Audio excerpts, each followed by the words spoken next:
வணக்கம். இது மாலை நேர பிரதான செய்திகள். விரிவான செய்திகளுக்கு செல்ல முன்னதாக முதலில் தலைப்புச் செய்திகள். நடுவானில் திடீரென காணாமல் போன விமானம், கண்டுபிடிக்கப்பட்ட சிதைவுகள், மாயமான 11 பேர். வடக்கு கடலில் ஏற்பட்டுள்ள திடீர் குளிர்ச்சி, இலங்கை வானிலையின் பாரிய மாற்றங்கள். ஜிந்துப்பட்டியில் துப்பாக்கிச் சூடு, 4 அதிரடி கைது. 2025 கல்வி பொதுதராதர உயர்தர பரீட்சைக்கு தோற்றுவோருக்கான அவசர அறிவித்தல்.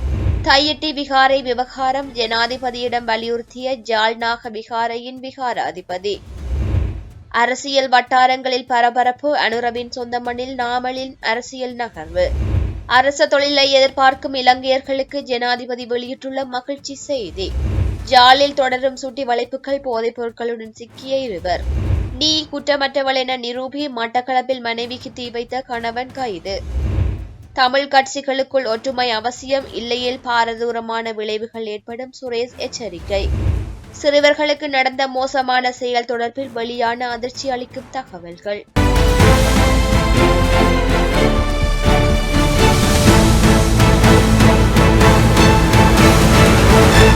மாத ஆரம்பத்தில் நிலவிய மோசமான காலநிலை காரணமாக தடைகள் ஏற்பட்ட போதிலும் பண்டிகை கால கேள்வியின் அதிகரிப்பு அனைத்து துணை குறிகாட்டிகளினதும் வளர்ச்சிக்கு சாதகமாக பங்களித்துள்ளதாக மத்திய வங்கி அறிவித்துள்ளது.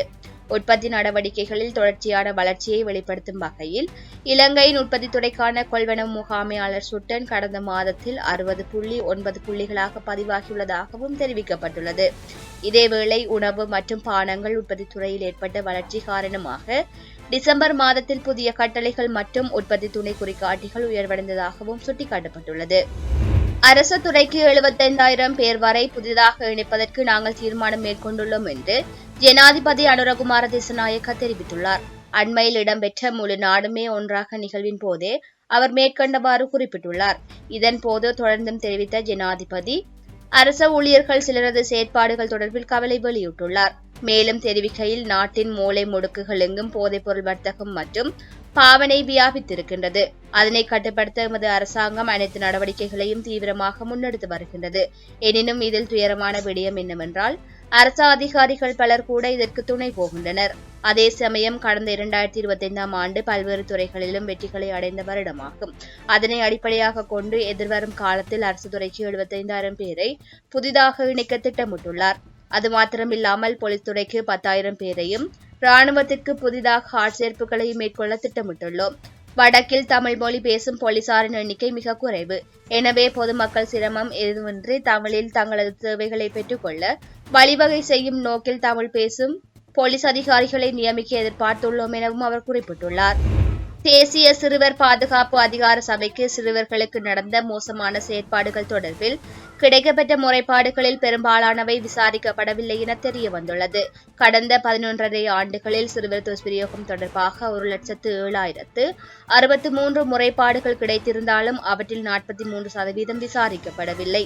அதன்படி பெறப்பட்ட முறைப்பாடுகளில் 46,813 புகார்கள் விசாரிக்கப்படவில்லை. இதன் விளைவாக சிறுவர் துஷ்பிரயோகத்தால் பாதிக்கப்பட்டவர்களை பாதுகாத்தல் மற்றும் பராமரிப்பை வழங்குதல் போன்ற செயற்பாடுகளில் சிக்கல் நிலைமை தோன்றியுள்ளது. அத்தோடு துஷ்பிரயோகம் தொடர்பான சட்டங்களை சரியான நேரத்தில் செயல்படுத்துதல் போன்ற நோக்கங்களை நிறைவேற்றவும் முடியவில்லை. அனைத்து விசாரணை வழக்குகளின் முன்னேற்றத்தையும் மதிப்பாய்வு செய்தல், துஷ்பிரயோகம் தொடர்பான முறைப்பாடுகளை பெறுதல் மற்றும் அவற்றை சரியான நேரத்தில் சட்ட அதிகாரிகளுக்கு அனுப்புதல் போன்ற செயற்பாடுகளுக்கும் இதனால் முட்டுக்கட்டை ஏற்பட்டுள்ளதாகவும் தெரிவிக்கப்படுகின்றது. இந்த தகவல்கள் 2024 ஆண்டிற்கான கணக்காய்வு நாயகத்தால் வெளியிடப்பட்ட வருடாந்திர கணக்காய்வு அறிக்கையில் அறிவிக்கப்பட்டுள்ளது. இந்த நாட்டில் கல்வியை கூட அரசியல் ஆயுதமாக பயன்படுத்தப்படும் நிலைக்கு சயித் பிரேமதாச தலைமையிலான எதிரணி வந்துவிட்டது என்று அமைச்சர் நலிந்த ஜேதிச தெரிவித்துள்ளார். இது தொடர்பில் ஊடகங்களிடம் அவர் மேலும் கருத்து தெரிவிக்கையில், பேரிடரை வைத்து அரசியல் நடத்திய எதிரணி தற்போது கல்வி மறுசீரமைப்பையும் குழப்ப முற்படுகின்றது. இதற்கு மக்கள் இடமளிக்க மாட்டார்கள். கல்வியில் ஆபாசத்தை போதுவதற்கு முயற்சி இடம்பெறுகின்றது என்று எதிர்க்கட்சித் தலைவர் முன்வைத்துள்ள குற்றச்சாட்டையும் அடியோடு நிராகரிக்கின்றோம். நாட்டு மக்கள் எதிர்பார்க்கும் கல்வி மறுசீரமைப்பு நிச்சயம் நடக்கும் எனவும் அவர் தெரிவித்துள்ளார். ரணில் விக்ரமசிங்க தலைமையிலான ஐக்கிய தேசிய கட்சியும் சயித் பிரேமதாச தலைமையிலான ஐக்கிய மக்கள் சக்தியும் ஒன்றிணைவதற்கு எந்தவித தடையும் இல்லை என்று முன்னாள் அமைச்சர் பாலித ரங்கே பண்டார தெரிவித்துள்ளார். தலதா அத்துக்கோரளவுக்கு முன்னர் ஐக்கிய தேசிய கட்சியின் பொதுச் செயலாளர் பதவியையும் இவரே சிறிது காலம் வகித்துள்ளார். இந்த நிலையில் இருதரப்பு இணைவு தொடர்பில் ஊடகங்களிடம் கருத்து வெளியிடுகையிலேயே அவர் மேற்கண்டவாறு தெரிவித்துள்ளார். இது தொடர்பில் அவர் மேலும் கருத்து தெரிவிக்கையில், ஒன்றிணைவது தொடர்பில் சாதகமான சூழ்நிலையே உள்ளது. எனவே தடைகள் இருக்கும் என கருத வேண்டியதில்லை. எதிர்காலத்தில் சங்கமம் நடக்கும் என உறுதியாக நம்புகின்றோம். விரைவில் இது சாத்தியப்படும். ரணில் விக்ரமசிங்க மற்றும் ஐக்கிய தேசிய கட்சியினருக்கு பதவி என்பது முக்கியமல்ல. எமக்கு நாடுதான் முக்கியம். நாடு சரியான திசையில் செல்ல வேண்டும் என்பதே எமது கோரிக்கையாகும். ஆனால் இந்த ஆட்சியின் கீழ் அது நடப்பதாக தெரியவில்லை எனவும் அவர் மேலும் தெரிவித்துள்ளார். விற்பனைக்கு தயாரான நிலையில் வைத்திருந்த 2350 மில்லிகிராம் ஹெரோயின் மற்றும் 12 கிராம் ஐஸ் போதைப் பொருட்களுடன் வேலணையில் இருவர் ஊர்காவல்துறை போலீசாரால் கைது செய்யப்பட்டுள்ளனர். குறித்த சம்பவம் நேற்று மாலை இடம்பெற்றதாக ஊர்காவல்துறை போலீசார் தெரிவித்துள்ளனர். இதுகுறித்து மேலும் கருத்து தெரிவிக்கையில், ஊர்காவல்துறை போலீஸ் பிரிவின் ஆளுகைக்குள் போதைப்பொருள் பாவனை மற்றும் விற்பனையை இல்லாதொழிக்கும் விசேட நடவடிக்கையை ஊர்காவல்துறை போலீசார் முன்னெடுத்து வரும் நிலையில் தொடர்ச்சியாக பலர் கைது செய்யப்பட்டு சட்டத்தில் முன்னிறுத்தப்பட்டுள்ளனர். ஆனாலும் சிலர் ரகசியமான முறையில் போதைப்பொருள் விற்பனையில் ஈடுபட்டு வருவது தொடர்பில் போலீசாருக்கு கிடைத்த தகவலின் அடிப்படையில் போலீஸ் பரிசோதகர் வினோத்குமார் தலைமையிலான அணியினர் முன்னெடுத்த விசேட நடவடிக்கையின் போதே இவ்விருவரும் கைது செய்யப்பட்டுள்ளனர். இதன்போது விற்பனைக்கு தயாரான போதைப் பொருட்களை வைத்திருந்த வேலணை திருவள்ளுவர் வீதியைச் சேர்ந்த இருவரும் இவ்வாறு கைது செய்யப்பட்டுள்ளனர். இதனை அடுத்து முன்னெடுக்கப்பட்ட விசாரணையில் தமக்கு நாச்சிகுடாவில் போதைப்பொருள் கிடைப்பதாக இருவரும் போலீசாரிடம் தெரிவித்த நிலையில் மேலதிக விசாரணைகள் ஆரம்பிக்கப்பட்டுள்ளது. குறித்த இருவரும் விசாரணைகளின் பின்னர் ஊர்காவல்துறை நீதிவான் முன்னிலையில் முன்னிலைப்படுத்தப்பட்டுள்ளதாகவும் போலீசார் தெரிவித்துள்ளனர். தையிட்டி விகாரை அமைந்துள்ள பொதுமக்களின் காணிகளை விரைவாக விடுவீங்கள் என ஜனாதிபதியிடம் தான் வலியுறுத்தியதாக யாழ்ப்பாணம் ஆரியகுளம் நாகவிகாரையின் விகாராதிபதி மீகக ஜந்துரே ஸ்ரீ விமலநாயக்க தேரர் தெரிவித்துள்ளார். யாழ்ப்பாணம் ஆரியகுளம் ஸ்ரீ நாகவிகாரைக்கு சென்ற ஜனாதிபதி அனுரகுமார திசுநாயக்க நாகவிகாரையின் விகாராதிபதியை சந்தித்து கலந்துரையாடலில் ஈடுபட்டுள்ளார். ஜனாதிபதியுடனான சந்திப்பு தொடர்பாக ஊடகங்களுக்கு கருத்து தெரிவித்த விகாராதிபதி இதனை குறிப்பிட்டுள்ளார். மேலும் தெரிவிக்கையில், வடக்கு மாகாணத்தில் இருக்கின்ற தமிழ் மக்களுக்கு பல பிரச்சினைகள் இருக்கின்றது. அந்த வகையில் தையிட்டி திஸ்ஸ விகாரை பிரச்சினையை ஜனாதிபதியிடம் தெரிவித்துள்ளேன். பொதுமக்களுடைய காணிகளை விடுவிக்க வேண்டும் என்பதனை ஜனாதிபதியிடம் தெரிவித்தேன். ஜனாதிபதி அதனை ஏற்றுக்கொண்டதாகவே தெரிகின்றது. விகாரை பக்கத்தில் உள்ள மக்கள் மற்றும் காணி உரிமையாளர்களுடன் கலந்துரையாடி விரைவாக ஒரு தீர்மானம் எடுக்க வேண்டும். எனக்கும் இந்த காணிக்கும் எதுவிதமான சம்பந்தமும் இல்லை. நைனாதீவு நாகவிகாரை விகாராதிபதிக்கே அங்கு தொடர்புண்டு. ஆனால் பொதுமக்கள் சார்பாக இந்த கருத்தை முன்வைத்துள்ளேன். மேலும் போதை வஸ்து பிரச்சினை காணப்படுவதனால் இளைஞர்கள் வேலை வாய்ப்பு பிரச்சினைகள் காணப்படுகின்றது. ஆகவே வடக்கு மாகாணத்தில் தொழிற்சாலைகளை உருவாக்க வேண்டும் என்ற விடயத்தை தெரிவித்தேன் என்றும் குறிப்பிட்டுள்ளார். முன்னாள் அமைச்சர் நாமல் ராஜபக்ச ஜனாதிபதி அனுரகுமார திசுநாயக்கவின் சொந்த ஊரில் பொதுக்கூட்டம் ஒன்றை நடத்தியது அரசியல் வட்டாரங்களில் பெரும் கவனத்தை ஈர்த்துள்ளது. ஜனாதிபதி வடக்கில் அரசியல் நிகழ்வுகளில் ஈடுபட்டிருந்த சமயத்தில் அவரது சொந்த ஊரிலேயே இந்த கூட்டம் நடத்தப்பட்டமை குறிப்பிடத்தக்கதாக கருதப்படுகின்றது. இந்த நிகழ்வை தடுக்க பல்வேறு முயற்சிகள் மேற்கொள்ளப்பட்டதாக கூறப்படுகின்ற போதிலும் அவை வெற்றியடையவில்லை என்றும் பல்லாயிரக்கணக்கான மக்கள் இந்த கூட்டத்தில் கலந்து கொண்டதாகவும் தகவல்கள் தெரிவிக்கின்றன. அரசியல் விமர்சகர்கள் கூறுவதன்படி இந்த நிகழ்வு குறிப்பாக எதிர்க்கட்சி தலைவர் சயித் பிரேமதாசவுக்கு அரசியல் ரீதியாக ஒரு சவாலாக அமையக்கூடும். தற்போதைய அரசியல் சூழலில் ஒரு ஜனாதிபதியின் சொந்த ஊரில் இவ்வளவு பெரிய மக்கள் கூட்டத்தை திரட்டுவது எளிதான காரியமல்ல என்பதனால் இந்த கூட்டம் முக்கியத்துவம் பெறுகின்றது. மேலும் இந்த கூட்டத்தின் மூலம் நாவல் ராஜபக்ச ஜனாதிபதிக்கு மறைமுகமான அரசியல் செய்தி ஒன்றை அனுப்பியுள்ளார் எனவும் அரசியல் வட்டாரங்களில் பேசப்படுகின்றது.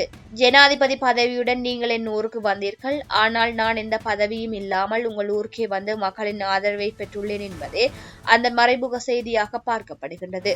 ஏற்கனவே பொதுமக்கள் மத்தியில் நாமல் ராஜபக்சவின் அரசியல் செல்வாக்கு மீண்டும் உயர்ந்து வருவதாக பேசப்பட்டு வருகின்ற நிலையில் இந்த அரசியல் நகர்வு எதிர்கால அரசியல் களத்தில் குறிப்பிடத்தக்க தாக்கத்தை ஏற்படுத்தக்கூடும் எனவும் எதிர்பார்க்கப்படுகின்றது. நீ குற்றமற்றவள் என நிரூபித்து காட்டு என கூறி மனைவி மீது மண்ணெண்ணெய் ஊற்றி தீப்பெட்டியை தன் மனைவியிடம் வழங்கி அவரை தீயிட்டுக் கொள்ளுமாறு வற்புறுத்திய கணவனை கொக்கட்டிச்சோலை காவல்துறையினர் கைது செய்துள்ளனர். மட்டக்களப்பு முனைக்காடு நாகதம்பிரான் கோவில் வீதியைச் சேர்ந்த 36 வயதுடைய கூலி தொழிலாளிக்கும் அவரது 31 வயதுடைய மனைவிக்கும் இடையே நேற்று சனிக்கிழமை காலை 8:30 மணியளவில் நிதி விவகாரம் தொடர்பாக வாய் தர்க்கம் ஏற்பட்டுள்ளது. இதன்போது கோபமடைந்த கணவன் மனைவியின் கற்பு அல்லது நேர்மையை சந்தேகிக்கும் வகையில் நீ குற்றமற்றவள் என நிரூபி என்று கூறி அவர் மீது மண்ணெண்ணெயை ஊற்றியுள்ளார். பின் மனைவியின் கையிலேயே தீப்பெட்டியை கொடுத்து தீ வைத்துக் கொள்ளுமாறு வற்புறுத்தியுள்ளார். இதனால் மனைவி தீப்பெட்டி எரிந்து உயிருக்கு ஆபத்தான நிலையில் மட்டக்களப்பு போதனா மருத்துவமனையின் அதிதீவிர சிகிச்சை பிரிவில் அனுமதிக்கப்பட்டுள்ளார். மனைவியை எரியூட்டிய பின்னர் குறித்த நபர் தன்னை தானே கூறிய ஆயுதத்தால் குத்தி காயப்படுத்திக் கொண்டுள்ளார். எனினும் சம்பவ இடத்திற்கு விரைந்த காவல்துறையினர் விரிவான விசாரணைகளை முன்னெடுத்துள்ளனர். மனைவியை கொலை செய்ய முயற்சித்தல் மற்றும் தன்னைத்தானே காயப்படுத்திக் கொண்டமை ஆகிய குற்றச்சாட்டுகளின் கீழ் அவர் கைது செய்யப்பட்டுள்ளார். கைது செய்யப்பட்ட சந்தேக நபரை இன்று ஞாயிற்றுக்கிழமை நீதிமன்றத்தில் முன்னிலைப்படுத்த காவல்துறையினர் நடவடிக்கைகளை எடுத்துள்ளனர். தற்போது இச்சம்பவம் குறித்து கொக்கட்டிச்சோலை காவல்துறை பெருங்குற்றத்தடுப்பு பிரிவினர் மேலதிக விசாரணைகளை மேற்கொண்டு வருகின்றனர். 2025 ஆண்டுக்கான கல்வி பொது தராதர உயர்தர பரீட்சையின் மனைப்பொருளியல் பாடத்திற்கான செயன்முறை பரீட்சைகள் எதிர்வரும் 24ஆம் தேதி முதல் பிப்ரவரி மாதம் 2ஆம் தேதி வரை நடைபெறவுள்ளன. இந்த செயன்முறை பரீட்சைகள் 42 பரீட்சை மத்திய நிலையங்களில் நடைபெறும் எனவும் பரீட்சைகள் திணைக்களம் தெரிவித்துள்ளது. பாடசாலை பரீட்சார்த்திகளுக்கான அனுமதி சீட்டுகள் உரிய பாடசாலையின் அதிபருக்கும் தனியார் விண்ணப்பதாரர்களின் அனுமதி சீட்டுகள் அவர்களின் தனிப்பட்ட முகவரிகளுக்கும் அஞ்சல் மூலம் அனுப்பப்பட்டுள்ளதாக தெரிவிக்கப்பட்டுள்ளது. எந்த ஒரு பரீட்சார்த்திக்கும் அனுமதி சீட்டு கிடைக்கப்பெறவில்லை எனில் நாளை மறுதினம் முதல் பரீட்சைகள் திணைக்களத்தின் உத்தியோகபூர்வ இணையதளத்திலிருந்து பதிவிறக்கம் செய்வதற்கு தேவையான வசதிகள் மேற்கொள்ளப்படுவதாக பரீட்சைகள் திணைக்களம் தெரிவித்துள்ளது.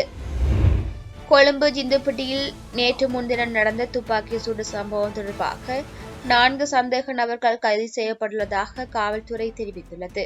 இந்த துப்பாக்கி சூட்டு சம்பவம் தொடர்பில் விசாரணைகளை மேற்கொள்வதற்காக 3 விசேட காவல்துறை குழுக்கள் நியமிக்கப்பட்டுள்ளன. இந்த துப்பாக்கிச் சூடு திட்டமிட்ட குற்றக்குழுக்களுக்கு இடையிலான மோதல் காரணமாக இடம்பெற்றுள்ளதாகவும் காவல்துறை சந்தேகம் வெளியிட்டுள்ளது.